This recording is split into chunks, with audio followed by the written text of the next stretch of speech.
നമസ്കാരം. ന്യൂസ് 18 പൊതുവേദിയിലേക്ക് സ്വാഗതം. 2021 മെയ്യിൽ ചരിത്രം തിരുത്തിയാണ് കേരളം ഇടതുമുന്നണിക്ക് തുടർ ഭരണം നൽകിയത്.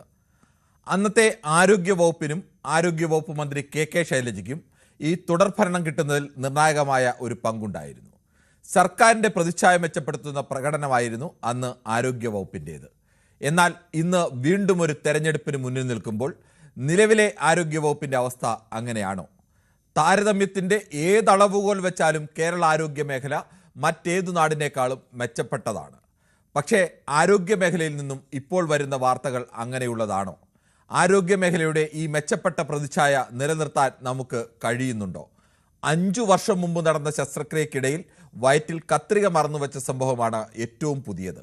കാട്ടാക്കട സ്വദേശിനി സുമയ്യയുടെ നെഞ്ചിൽ ഓപ്പറേഷനിടയിൽ ഗൈഡ് വയർ അകപ്പെട്ടത് 2023 മാർച്ചിലാണ്. കോഴിക്കോട് മെഡിക്കൽ കോളേജിൽ 4 വയസ്സുകാരൻ്റെ വിരലിനു പകരം ഓപ്പറേഷൻ നടത്തിയത് നാവിലാണ്. ഇടത്തെ കാലിനു പകരം വലത്തെ കാലിൽ ശസ്ത്രക്രിയ നടത്തി. ഇടതു കണ്ണിനു പകരം വലതു കണ്ണിൽ കുത്തിവെപ്പ് നടത്തി.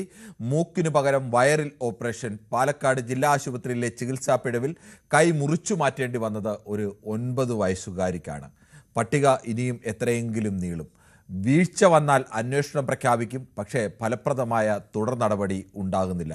അന്വേഷണ പ്രഖ്യാപനത്തിനപ്പുറത്തേക്ക് അത് പോകുന്നില്ല.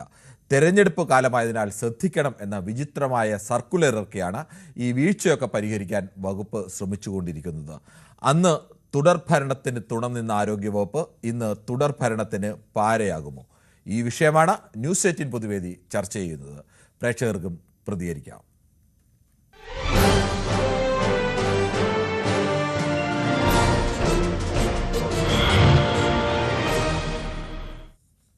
ശ്രീനിവാസനാണ് തിരുവനന്തപുരത്ത് നിന്നും. ശ്രീനിവാസൻ, കഴിഞ്ഞ 2021 യഥാർത്ഥത്തിൽ ഒരു തുടർ ഭരണം കേരളത്തിൽ സാധ്യമായതിൽ കേരളത്തിൽ അന്നത്തെ ആരോഗ്യവകുപ്പിനും ആരോഗ്യവകുപ്പ് മന്ത്രിക്കുമൊക്കെ നിർണായകമായ ഒരു പങ്കുണ്ടായിരുന്നു സർക്കാരിൻ്റെ പ്രതിച്ഛായ മെച്ചപ്പെടുത്തുന്നതിൽ. ഇപ്പോഴും കേരളത്തിലെ ആരോഗ്യ മേഖല അങ്ങനെ തകർന്നു പോയിട്ടൊന്നുമില്ല, മെച്ചപ്പെട്ട ആരോഗ്യ മേഖല തന്നെയാണ്. പക്ഷേ ആരോഗ്യ മേഖലയിൽ നിന്ന് നിരന്തരം വരുന്നത് കെടുകാര്യസ്ഥതയുടെ വാർത്തകളാണ്. ഈ വീണ്ടും ഒരു തെരഞ്ഞെടുപ്പിൻ്റെ വക്കിൽ നിൽക്കുമ്പോൾ ഇപ്പോൾ ആരോഗ്യ വകുപ്പ് അല്ലെങ്കിൽ ആ മേഖല ഈ സർക്കാരിന് എങ്ങനെയാണ്? ഗുണമാകുമോ ദോഷമാകുമോ? തുടർഭരണം കിട്ടാൻ വേണ്ടി പിണറായി വിജയൻ മോഹിക്കേണ്ട മനക്കോടിക്കാരന്റെ സ്വപ്നമാണ്. മനസ്സിലായിട്ടുണ്ടോ? വ്യക്തമായി പറയുമോ? പിണറായി വിജയന്റെ ഈ തുടർ ഭരണത്തിന്റെ വ്യാമോഹമാണ്. അത് ഒരിക്കലും സഫലമാവില്ല. സ്വർണ്ണക്കട്ട കൊടുത്താലും ആൾക്കാർ വോട്ട് ചെയ്യില്ല. മടുത്തു.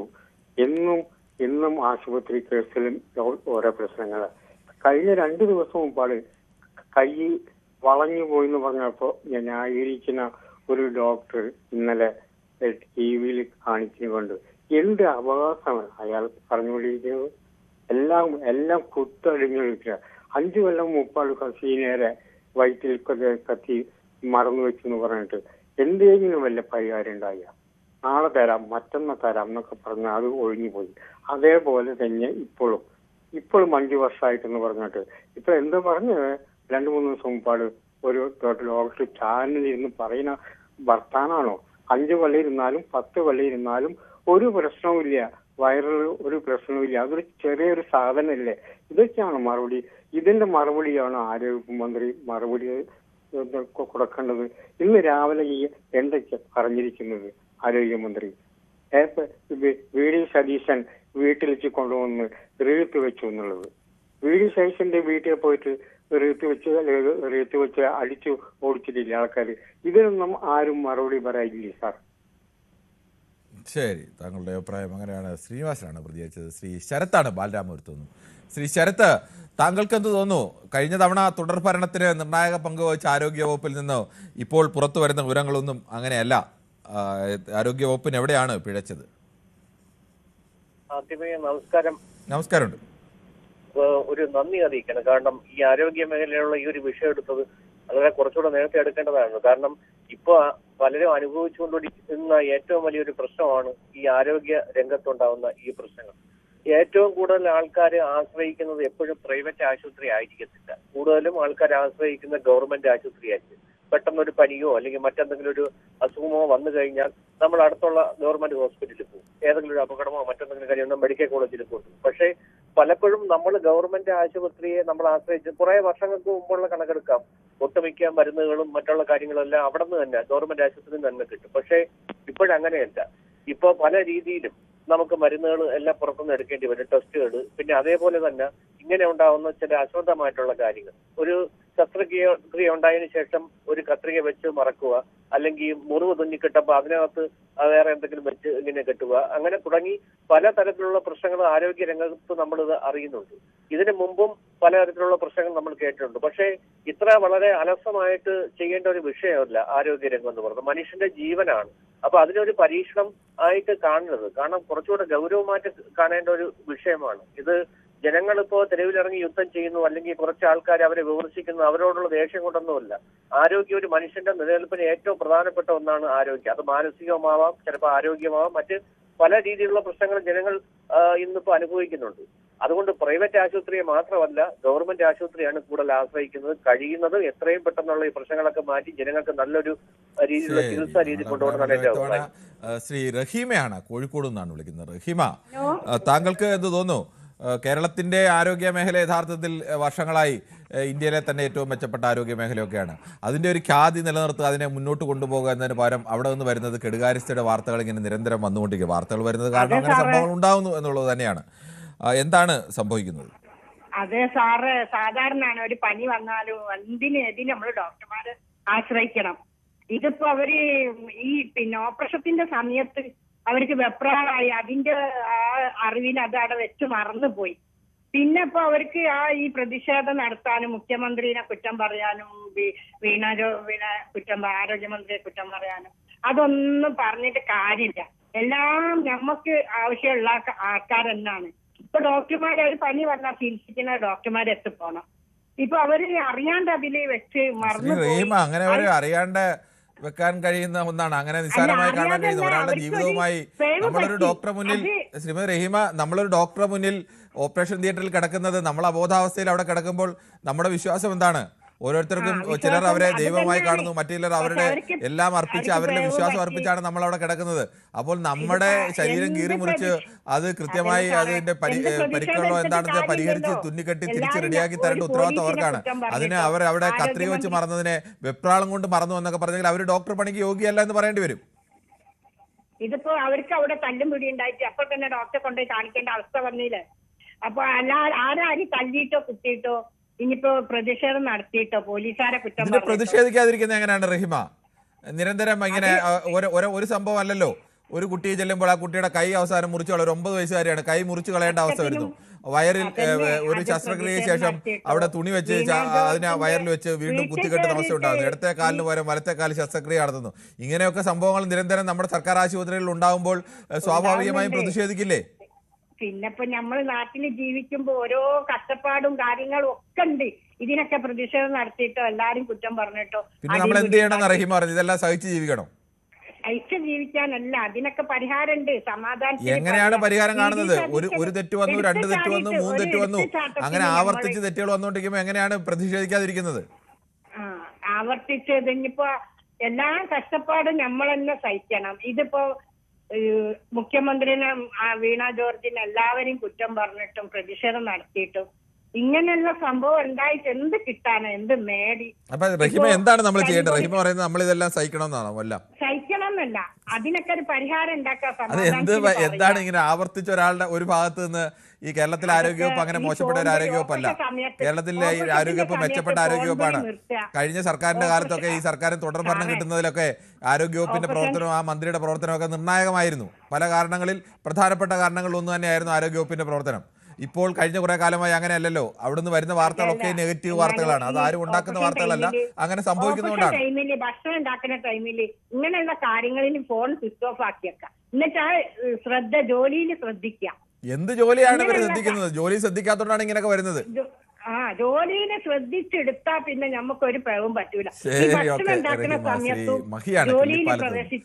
ശ്രീ മഹി, താങ്കൾ എങ്ങനെയാണ് കാണുന്നത്? ഈ ആരോഗ്യവകുപ്പിൽ നിന്ന് വരുന്ന അത്രയും നിരന്തരം വീഴ്ചകളുടെ വാർത്തകൾ. അന്വേഷണം പ്രഖ്യാപിക്കുന്നു, അന്വേഷണം കഴിഞ്ഞിട്ട് എന്തുണ്ടാവുന്നു, അതിന് ഏതെങ്കിലും ഫലപ്രദമായ നടപടി ഉണ്ടാവും, എന്ത് വന്നാലും അന്വേഷണത്തിൽ ഉത്തരവിടുന്നുണ്ട്. അങ്ങനെ അന്വേഷണം 1042 കണ്ടായി ഇപ്പോൾ എണ്ണം.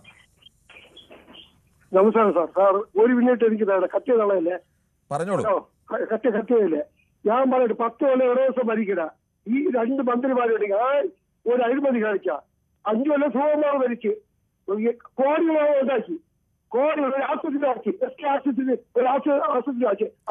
ശ്രീ മഹി, ഞാനൊരു കാര്യം ചോദിക്കട്ടെ. ശ്രീ മഹി അവിടെ അല്ലേ, മഹി ഇത് സ്ഥിരം പറയുന്നതാണ്, 10 കൊല്ലം മുമ്പ് ഭരിച്ച UDF-കാർ ഏതെങ്കിലും അഴിമതി കാണിച്ചെങ്കിൽ ആ ഈ 10 കൊല്ലം ഭരിച്ചിട്ടും അവരെ ഒന്നും ജയിലിലാക്കാൻ കഴിഞ്ഞില്ലെങ്കിൽ പിന്നെ എന്തിനാണ് ഈ സർക്കാർ ഇരിക്കുന്നത്? പിന്നെ എന്തിനാ ഇപ്പൊ എന്തിനാണ് ആ കാര്യം പറയുന്നത്? 10 കൊല്ലം മുമ്പ് ഭരിച്ച ആളുകൾ അഴിമതി കാണിച്ചെങ്കിൽ അവരെ ഒന്നും പിടിക്കാനോ അവരെ ഒന്നും ജയിലിലടയ്ക്കാനോ കഴിഞ്ഞില്ലെങ്കിൽ പിന്നെ എന്തിനാണ് ഈ കഴിഞ്ഞ 10 കൊല്ലം ഭരിച്ചത്? അതുകൊണ്ട് ഇത്തരം ആളുകൾക്ക് ലോകത്തൊരാൾക്ക് മനസ്സിലാവാത്ത തരത്തിലുള്ള ലോജിക്കില്ലാത്ത കാര്യങ്ങൾ പറയരുത്.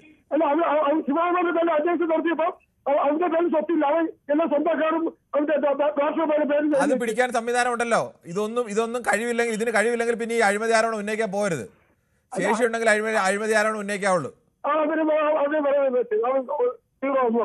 അതുകൊണ്ട് ഈ ഇടവസ്ഥ ഗവൺമെന്റിന്റെ യൂത്ത് കോൺഗ്രസ് വീണവാസിന് വീട്ടിലേക്കാൾ സുഖമന്ത്രി വീട്ടിലാണ് റിപ്പോർട്ട് അയക്കാനുള്ളത്. റിപ്പോർട്ട് അയക്കാനുള്ളത് മുഖ്യമന്ത്രി. ശ്രീ മഹി ആവേശം കൊള്ളാതെ പറയൂ, തിരിയുന്നില്ല. ആവശ്യമുള്ള വീടും ഇടവസ്ഥ തന്നെ ഈ കോൺഗ്രസ് ഇവിടെ എന്റെ ഞാൻ 4 ചെറിയ ആശുപത്രിയാണ്. ഞങ്ങൾക്ക് ജനലാശുപത്രി മെഡിക്കൽ കോളേജിൽ പോകണ്ട. പ്രദീപാണ് ഇടുക്കിയിൽ നിന്ന്. ശ്രീ പ്രദീപ്, താങ്കൾ എങ്ങനെയാണ് ഈ വിഷയത്തെ കാണുന്നത്? എന്റെ ഒരു അവസ്ഥ, 3 ട്രിപ്പ് നിങ്ങളോട് പറഞ്ഞാൽ ഞാൻ 3 വർഷമായിട്ട് കിടപ്പാണ് മെഡിക്കൽ കോളേജിൽ ഓപ്പറേഷൻ ചെയ്തിട്ട്. ഞാനിവിടെ സ്വകാര്യ ഒന്ന് വീണ്ട കാലം മരവിച്ചു പോയി. ഈ സ്വകാര്യ ഒരു സ്ക്രൂ ഇവിടെ നട്ടില്ല. 3 ആഴ്ച എന്നിട്ട് കിടന്ന ഒരു കുഴപ്പമില്ല പറഞ്ഞ. അപ്പൊ എന്റെ കൂടെ ഒരാൾ നമുക്ക് മെഡിക്കൽ കോളേജിൽ പോവാ, അവിടെ വലിയ മുടക്കമൊന്നും വരില്ല, ഇവിടെ 2 ലക്ഷം രൂപ എന്ന് പറഞ്ഞു. നേരെ മെഡിക്കൽ കോളേജിൽ നിന്നിട്ട് 1 മാസം അവിടെ എന്നെ കിടത്തിയിട്ട് 1 ലക്ഷം രൂപ ടെസ്റ്റ് നടത്തി. ഒരു സാധനം അവിടെ ഇല്ല, പെയിൻ കില്ലർ പോലും അവിടെ ഇല്ല എന്നുള്ളതാണ്. മുഴുവൻ പുറത്തു മേടിച്ചു. ഏപ്രിൽ വരെ എന്നെ കൊണ്ട് മേടിച്ചു. 10,000 കിറ്റും മേടിച്ചു ഓപ്പറേഷന്. ഹലോ, കേൾക്കാം, പറഞ്ഞോളൂ. അത് കഴിഞ്ഞിട്ട് സർജറി കിട്ടി ഒരു സ്ക്രൂ ഇടാണ്, അതൊന്നും ഇട്ടില്ല അവര്. ഞാനിപ്പോ കാലൊക്കെ മടങ്ങി മസിലെല്ലാം സ്റ്റിഫായിട്ട് തിരിഞ്ഞു പോലും കിടക്കാൻ വേണ്ടി കിടക്കും. അപ്പൊ ഇപ്പൊ ലക്ഷങ്ങൾ മടക്കിക്കൊണ്ടിരിക്കപ്പോ കാലം വരാൻ വേണ്ടിയിട്ട്. ഇതാണ് കേസ്. ഒരു മനുഷ്യൻ ഞാൻ മേലെ ജീവിതത്തിൽ പോലെ അതുപോലെ അനുഭവിച്ചു പോയി. ഏത് ആശുപത്രിയിലാണ് താങ്കൾ പോയത്? ഞാൻ മെഡിക്കൽ കോളേജില്. കോട്ടയം മെഡിക്കൽ കോളേജിലോ? പറയാതിരിക്കാൻ പറ്റും. ഞാൻ 3 പ്രാവശ്യം നിങ്ങളോട് തന്നെ പറഞ്ഞ ഈ കേസ്. ഈ മുമ്പ് 2 പ്രാവശ്യം. അതാ സംഭവം. അതായത് 1 ലക്ഷം രൂപ ചെലവായി. കാരണവശാലും അങ്ങനെ ഒരു രോഗിയോട് ആ തരത്തിലേക്കുള്ള പെരുമാറ്റം ഒരു കാരണവശാലും ഉണ്ടാവരുത്. ഗുരുതരമായ പിഴവ് തന്നെയാണത്. ശ്രീ ദാസനാണ് കണ്ണൂരിൽ നിന്ന്. ശ്രീ ദാസൻ, താങ്കൾക്ക് എന്ത് തോന്നുന്നു? ഈ ആരോഗ്യവകുപ്പ് യഥാർത്ഥത്തിൽ കഴിഞ്ഞ തെരഞ്ഞെടുപ്പിലൊക്കെ ഈ സർക്കാരിന് തുടർഭരണത്തിന് സഹായിച്ച നിർണായകമായ ഒരു വകുപ്പായിരുന്നു. പക്ഷേ ഇപ്പോൾ ആരോഗ്യവകുപ്പിൽ നിരന്തരം വന്നുകൊണ്ടിരിക്കുന്നത് ഇത്തരം വീഴ്ചകളുടെ വാർത്തകളാണ്. എന്താണ് താങ്കൾക്ക് പറയാനുള്ളത്? പക്ഷേ നമ്മൾ ഈ മന്ത്രിനെ പറയേണ്ട കാര്യമില്ല കിരൺ ബാബു. ഈ സംവിധാനത്തില് ആർക്കും പേടിയില്ല. എന്ത് സംഭവിച്ചാലും ഇപ്പോ ഒരു കുഞ്ഞു മോൾ 9 വയസ്സിലെ കുട്ടി വിനോദിനി അല്ലെ, കുട്ടിയുടെ പേര്, ആ കുട്ടിയുടെ ചികിത്സക്ക് വേണ്ടി ആശുപത്രിയിൽ പോകുന്നു.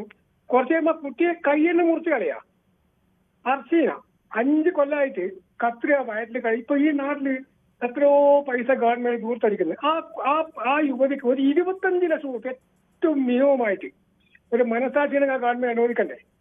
ഇപ്പോ ഇന്നലെ കണ്ടു ഡോക്ടർ ഒരു 30 കൊല്ലം പാരമ്പര്യ ഡോക്ടർ. ആ ഡോക്ടർ പറയുന്നത് ഈ കത്രിക 5 കൊല്ലം അല്ല 50 കൊല്ലം വയറ്റിൽ കിടന്നത് ഒന്നും പേടിക്കാനില്ല. അതാണ് നമുക്ക് ഞെട്ടിപ്പോയി വെക്കുമ്പോ. ഇവരൊക്കെ എങ്ങനെ ഡോക്ടറായി? ഇവര് മനസ്സിലാക്കേണ്ടത് ഈ നാട്ടിലെ സാധാരണക്കാരൻ നികുതി പണം 25, 50, 1 ലക്ഷം കോടികൾ ഉറുപ്പിക ചെലവാക്കിയിട്ടാണ് ഇവരൊക്കെ ഡോക്ടറായിട്ടുള്ളത്.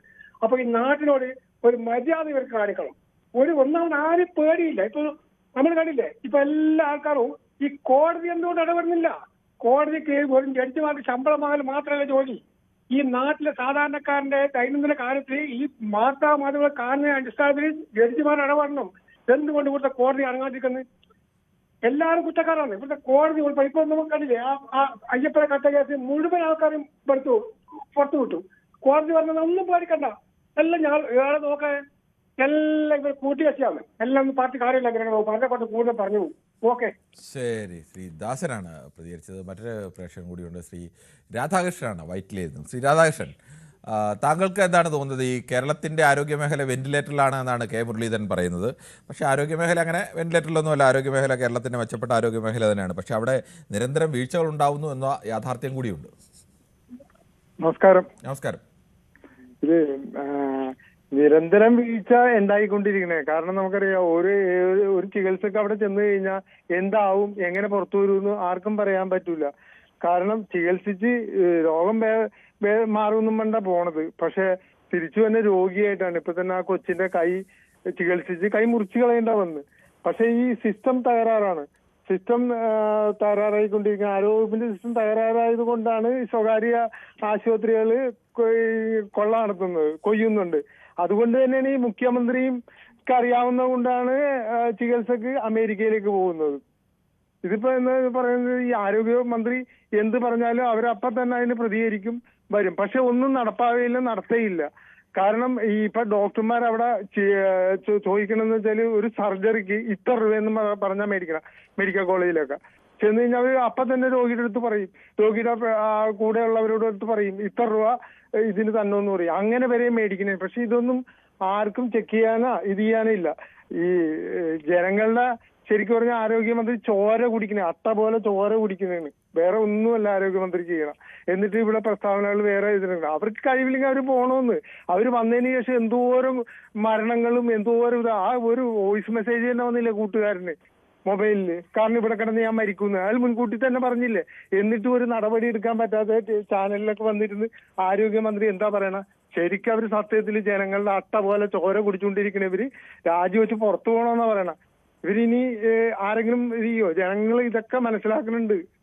ഇത് ഇതിനകത്തോട് ഡെയിലി ഇന്ന് നാളെ എന്ത് വാർത്തയെന്ന് ആര് കണ്ട് വന്നത്? നാളെ വരാൻ പോണതും ഇത് തന്നെയാണ്, ഈ ആരോഗ്യത്തിനെതിരെയാണ്. കാരണം അതിനകത്ത് ഡ്രഗ്സ് വരെ ഉപയോഗിക്കുന്ന ഡോക്ടർമാരാണ്. ഇതൊക്കെ നടപടി എടുക്കണ്ടേ? ഇവർ ചെക്ക് ചെയ്യണ്ടേ? ജനങ്ങളുടെ ഇത് വെച്ചല്ലേ കളിക്കണം. ഓപ്പറേഷൻ സർജറിക്ക് ഇട്ടിട്ട് നേരെ പോയിട്ട് ഇത് കഴിഞ്ഞിട്ട് അവർ വന്ന് കൂട്ടണതൊക്കെ വലിയ വലിയ സർജറികളിലൊക്കെ വളരെ മോശമായ സിസ്റ്റമാക്കി ഈ ആരോഗ്യം നശിപ്പിച്ചെന്ന് എനിക്ക് പറയാനുള്ളൂ. നശിപ്പിച്ച് കളഞ്ഞു. ശരി, ജനങ്ങൾക്കൊരു സുരക്ഷയില്ല. ശ്രീ ജയകുമാറാണ് തിരുവനന്തപുരത്ത്. ശ്രീ ജയകുമാർ, താങ്കൾക്ക് എന്ത് തോന്നുന്നു? ഈ കേരളത്തിലെ ആരോഗ്യ മേഖലയിൽ യഥാർത്ഥത്തിൽ വലിയ നേട്ടങ്ങളുള്ള ഒരു ആരോഗ്യ മേഖലയെ ഇപ്പോൾ തുടർച്ചയായി ഇത്തരം വീഴ്ചകൾ വരുന്നത് എന്തുകൊണ്ടാണ്? സാറേ നമസ്കാരം. സാറേ നമസ്കാരം. എനിക്ക് മനസ്സിലാകാത്ത എന്നാന്ന് വെച്ചാല്, അല്ല കുറെ കാര്യങ്ങളൊക്കെ സാർ ഇപ്പൊ പറഞ്ഞു, ഒരുപാട് കാര്യങ്ങൾ ഇപ്പൊ ഇപ്പോഴത്തെ വീഴ്ച പറഞ്ഞു. എനിക്ക് മനസ്സിലാകാത്ത ഈ കോവിഡ് കാലത്തെ ഇതാണ് എനിക്ക് ഒട്ടും മനസ്സിലാവാതെ വന്നത്. കോവിഡ് കാലത്ത് ഇതിനെക്കാട്ടിലും കഷ്ടമായിരുന്നില്ലേ? ഇത് ഇവിടുത്തെ ജനങ്ങൾക്ക് അറിഞ്ഞൂടെ? ഞാനൊന്ന് പറഞ്ഞിട്ട് സാർ എന്തോടെ പറഞ്ഞോളാം. ഇത് ഇവിടുത്തെ ജനങ്ങൾക്ക് അറിഞ്ഞൂടെ സാറേ? എഞ്ചിനീയറിംഗ് വിദ്യാർത്ഥിയെ കൊണ്ട് ബാത്റൂമിന്റെ അവിടെ ഇട്ടിട്ട് അതിനെ ചികിത്സിക്കാതെ അത് കിടന്ന് മരിച്ചു. ഓരോരുത്തർ ആശുപത്രി കിടന്നുകൊണ്ട് വീട്ടിൽ വിളിച്ചു പറഞ്ഞാൽ എന്നെ ചികിത്സിക്കില്ല, എന്നെ ഒന്ന് കൊണ്ടുപോകണേ, എന്നെ എങ്ങനെയും രക്ഷപ്പെടുത്തണേ എന്ന് പറഞ്ഞ് വിളിച്ചിട്ട് ഭരിക്കണോ? ആംബുലൻസ് പീഡനം നടക്കണോ? ഹോസ്പിറ്റലിനകത്ത് ജീവനക്കാർ തന്നെ പീഡിപ്പിക്കണോ? ഇതൊക്കെ കോവിഡ് കാലത്തല്ലേ നടന്നത്? അതിന് ശേഷമല്ലല്ലോ. അതൊക്കെ വീഴ്ചയാണോ? വേറെ ഏതെങ്കിലും സർക്കാരാണെങ്കിൽ ഒരു ചെറിയൊരു മുറിവ് ഏതെങ്കിലും കൊച്ചിന്റെ കാല് പറ്റിയ ഈ DYFI ഗുണ്ടകളും SFI ഗുണ്ടകളും കൂടെ ഇവിടെ നാട് കത്തിക്കൂലായിരുന്നോ? ഈ സതീശന്റെ വീട്ടിലേക്ക് സമരം നടത്തിയപ്പോ ഒരു പ്രശ്നമില്ലായിരുന്നോ? എന്റെ അമ്മയ്ക്ക് ഭ്രാന്ത് വന്നാൽ എനിക്ക് സങ്കടമുള്ളൂ, ആരാന്റെ അമ്മയ്ക്ക് ഭ്രാന്ത് വന്നാൽ എനിക്കൊരു സങ്കടവും ഇല്ല. ഈ ജയകുമാർ, അത് വേറെ ഒരു വിഷയം. ഇതിൻ്റെ ഇടയിൽ ഈ SFI പ്രവർത്തകരും DYFI പ്രവർത്തകരും ഒക്കെ രണ്ട് യുവജന സംഘടനാ പ്രവർത്തകരാണ്. ആ രണ്ട് യുവജന സംഘടനകളും കേരളത്തിലെ ഏറ്റവും നിർണായകമായ രണ്ട് യുവജന സംഘടനകളും കേരളത്തിൻ്റെ നിർമ്മാണാത്മകമായ പ്രവർത്തനത്തിൽ വലിയ പങ്ക് വഹിച്ചിട്ടുള്ള സംഘടനകളുമാണ്. അപ്പോൾ അവിടുത്തെ പ്രവർത്തകരെല്ലാവരും SFI ഗുണ്ടകൾ, DYFI ഗുണ്ടകൾ എന്നൊക്കെ പറഞ്ഞ് ആക്ഷേപിക്കുന്നത് ശരിയല്ല. ഒരു സെക്കൻഡ് സാറേ, സാർ ഇത് പറയാൻ വേണ്ടി മാത്രമാണ് ഈ പോയിന്റ് ഞാൻ ഇറക്കിയത്. ഓക്കെ, പറഞ്ഞോളൂ. അല്ലല്ല, ഇത് പറയാൻ വേണ്ടി മാത്രം ഞാനൊന്ന് ചോദിക്കട്ടെ സാറേ. ഇവിടുത്തെ പ്രഥമ പൗരനാണ് നമ്മളെ ഗവർണർ ആണല്ലോ. അദ്ദേഹം റോഡിൽ കുത്തിയിരുന്ന് വിളിച്ച് പറഞ്ഞപ്പോൾ സാറ് ആടി ഗവർണറെ തടയാൻ SFI പ്രവർത്തകർക്ക് അവകാശമില്ലേ? ഗവർണറല്ലേ പ്രധാനമന്ത്രിയെ തടയാൻ അവകാശമുണ്ട്. പ്രധാനമന്ത്രിയെ തടഞ്ഞിട്ടുള്ള പാരമ്പര്യമുള്ളവരാണ് ഇന്ത്യയിലെ വിദ്യാർത്ഥി സംഘടനകൾ. പ്രധാനമന്ത്രി അടക്കം തടഞ്ഞ പാരമ്പര്യം ഇന്ത്യയിലെ വിദ്യാർത്ഥി സംഘടനകൾക്കുണ്ട്. അത് ഈ അടുത്ത കാലത്തൊക്കെ ഉണ്ടായ ഈ സെക്യൂരിറ്റി സെറ്റപ്പ് ഒക്കെ വെച്ചാണ് ഇപ്പോൾ അങ്ങനെയൊന്നും കഴിയാത്തത്. പ്രധാനമന്ത്രിയുടെ ഒക്കെ വീട്ടിന്റെ മുന്നിൽ പോയി ഒന്ന് വലിയ സമരങ്ങൾ നയിക്കുകയും ആ സമരങ്ങളുടെ മുന്നിലേക്ക് പ്രധാനമന്ത്രിമാർ ഇറങ്ങി വരികയും ഒക്കെ ചെയ്ത വലിയ പാരമ്പര്യമുള്ള ഒരു നാടാണ് ഇന്ത്യ. എനിക്കൂടെ ഒന്ന് പറയാൻ സമയം തന്നിട്ട് അല്ല, പറഞ്ഞോളൂ, താങ്കൾ അത് പറഞ്ഞോളൂ. താങ്കൾ വിശദമായി തന്നെ സമയം തരാം. ഞാനിത് പറയാൻ കാരണം എന്താണെന്നറിയാം? സാർ ഇതൊക്കെ പറയണം. ഇപ്പൊ അതിനു വേണ്ടിയാണ് ഞാൻ ഈ ഒരു പോയിന്റ് ഇടയ്ക്കെടുത്തിട്ടത്. താങ്കൾ പറഞ്ഞോളൂ. ഞാൻ ഇത് പറയട്ടെ ഒരു സെക്കൻഡ് സാറേ, ഇത് ഞാനല്ല പറഞ്ഞത്, ഇവിടുത്തെ പ്രഥമ പൗരനാണ് നമ്മളെ ഗവർണർ. പ്രഥമ പൗരനൊന്നുമല്ല ഗവർണറെ തടയാൻ ഗവർണർക്ക് അങ്ങനെ പറഞ്ഞവര് ഗവർണർ പറയുന്ന അന്തിമ വാക്കൊന്നുമല്ല. ഞാൻ വ്യക്തമായി പറഞ്ഞല്ലോ, ഗവർണറെ അല്ല, മുഖ്യമന്ത്രി അല്ല, പ്രധാനമന്ത്രി അടക്കം തടഞ്ഞ് സമരം ചെയ്ത പാരമ്പര്യമുള്ളവരാണ് ഇന്ത്യയിലെ വിദ്യാർത്ഥി സംഘടനകൾ. അതിന് യാതൊരു തെറ്റുമില്ല. അതൊക്കെയല്ലേ നേരത്തെ പറഞ്ഞു. അതിന് അവര് ഗുണ്ടകളെന്ന് വിളിക്കാൻ കഴിയില്ല. ഇന്ത്യൻ സ്വാതന്ത്ര്യ സമര ചരിത്രം മുതൽ അങ്ങനെയാണ്. വിദ്യാർത്ഥികൾ സമരം ചെയ്യുമ്പോൾ അങ്ങനെയൊക്കെ തടഞ്ഞിരിക്കും. ആ തടഞ്ഞതിന് അവരെ ഗുണ്ടകളെന്ന് വിളിക്കുന്നത് എങ്ങനെയാണ്? എനിക്കൂടെ ഒന്ന് പറയാം. താങ്കൾക്ക് അത് എന്തിന്റെ പേരിലാണ് താങ്കൾ ഈ ഗുണ്ടകളെന്ന് വിളിക്കുന്നത്? അദ്ദേഹം പറഞ്ഞ വാക്കാണ്. അദ്ദേഹം പറഞ്ഞ വാക്ക് എന്തിനാ ഇവിടെ ചർച്ചിക്കേണ്ട കാര്യം? അദ്ദേഹം ഏതെങ്കിലും ഒരു മോശപ്പെട്ട വാക്ക് പറഞ്ഞാൽ അത് താങ്കളുടെ അഭിപ്രായമായി താങ്കൾ പറയേണ്ട കാര്യമില്ല. താങ്കളുടെ നേതാവൊന്നും അല്ലല്ലോ. താങ്കൾ കോൺഗ്രസ്സുകാരനല്ലേ? അല്ല, കോൺഗ്രസ്സുകാരനൊന്നും അല്ലല്ലോ ഗവർണറായിട്ടിരിക്കുന്നത്. ഇവിടുത്തെ ഒന്നാമത്തെ പൗരന്റെ പറയാൻ ഒന്നാമത്തെ പൗരനൊന്നുമല്ല. അങ്ങനെ ഒന്നാമത്തെ പൗരനൊന്നുമില്ല. ഗവർണർക്ക് എനിക്കും ജയകുമാരനുള്ള അവകാശങ്ങൾ കൂടിയ വലിയ അവകാശമൊന്നും ഗവർണർക്കും ഇല്ല. അത് ഒരു പദവി, കേന്ദ്ര സർക്കാർ വെച്ചിരിക്കുന്ന ഒരു പദവിക്ക് അപ്പുറത്തേക്ക് ഒന്നാമത്തെ പൗരൻ എന്ന് പറയുന്ന ഒരു പൗരനൊന്നും ഇല്ല ഇവിടെ. അത് ഇപ്പോഴാണ് സാറേ എനിക്ക് അറിവ് കിട്ടിയത്. അങ്ങനെ എന്നെ പോലെ ആണെന്നുള്ളത് എനിക്ക് അറിഞ്ഞൂടെ. എങ്കിലും എനിക്ക് പറയാം, അദ്ദേഹം പറഞ്ഞ എന്നെ പോലെ ആണെങ്കിൽ എനിക്കും പറയാമല്ലോ. അദ്ദേഹം നടുവോടി കസേരയിട്ട് കുത്തിയിരുന്ന് പറഞ്ഞതാണ്. അല്ല, അതിനെന്താണ് കുഴപ്പം? ഞാൻ ചോദിച്ചു, അദ്ദേഹം നടുവോടി കുത്തിയിരുത്താൻ ഇവിടുത്തെ വിദ്യാർത്ഥികൾ കഴിഞ്ഞുവെങ്കിൽ അത് മെച്ചമല്ലേ? എന്ത് മെച്ചം? അധികാരികൾക്ക് നേരെ സമരം ചെയ്ത അധികാരികളെ അവിടെ കൊണ്ടുവരാൻ കഴിഞ്ഞെങ്കിൽ അത് മെച്ചമല്ലേ? എല്ലാ കാലത്തും വിദ്യാർത്ഥി സമരങ്ങൾ അങ്ങനെയാണ്. അതിനെന്തിനാണ് നിങ്ങൾ അവരെ ഗുണ്ടകളെന്ന് വിളിക്കുന്നത്? അത് ഇന്ത്യയിലെ ഈ SFIക്കാർ മാത്രമല്ല, ഇന്ത്യയിലെ പ്രധാനപ്പെട്ട വിദ്യാർത്ഥി സംഘടനകളൊക്കെ സ്വാതന്ത്ര്യ സമര കാലം മുതലേ വലിയ സമരങ്ങളുടെ മുന്നിൽ അങ്ങനെ നിർത്തിയിട്ടുണ്ട് വലിയ നേതാക്കളെ. അതൊന്നും അല്ലല്ലോ വിഷയം. ശ്രീനിവാസന് ഏതെങ്കിലും ഒരു സമരത്തിൽ വിദ്യാർത്ഥി സമരങ്ങളൊക്കെ നടക്കുമ്പോൾ ചിലപ്പോൾ അവരുടെ കയ്യിൽ നിന്ന് കൈവിട്ടു പോകാനും ചിലപ്പോൾ മോശപ്പെട്ട അനുഭവങ്ങൾ ഉണ്ടാകാനും ഒക്കെ സാധ്യതയുണ്ട്. അതുകൊണ്ട് വിദ്യാർത്ഥി സംഘടന വേണ്ട. താങ്കൾക്ക് ഈ വിഷയത്തിൽ ഒന്നും പറയാനില്ല എന്ന് എനിക്ക് മനസ്സിലായി. അതിനുവേണ്ടി ജയകുമാർ ഇങ്ങനെ പറഞ്ഞുകൊണ്ടിരിക്കുകയാണ്. ജയകുമാർ ആദ്യം പറഞ്ഞ കണക്ക് എന്താണ്? കോവിഡ് കാലത്ത് ഇന്ത്യയിൽ ഏറ്റവും മെച്ചപ്പെട്ട രീതിയിൽ ഞാൻ പറഞ്ഞല്ലോ. ഇന്നിപ്പോൾ ഈ സർക്കാരിന്റെ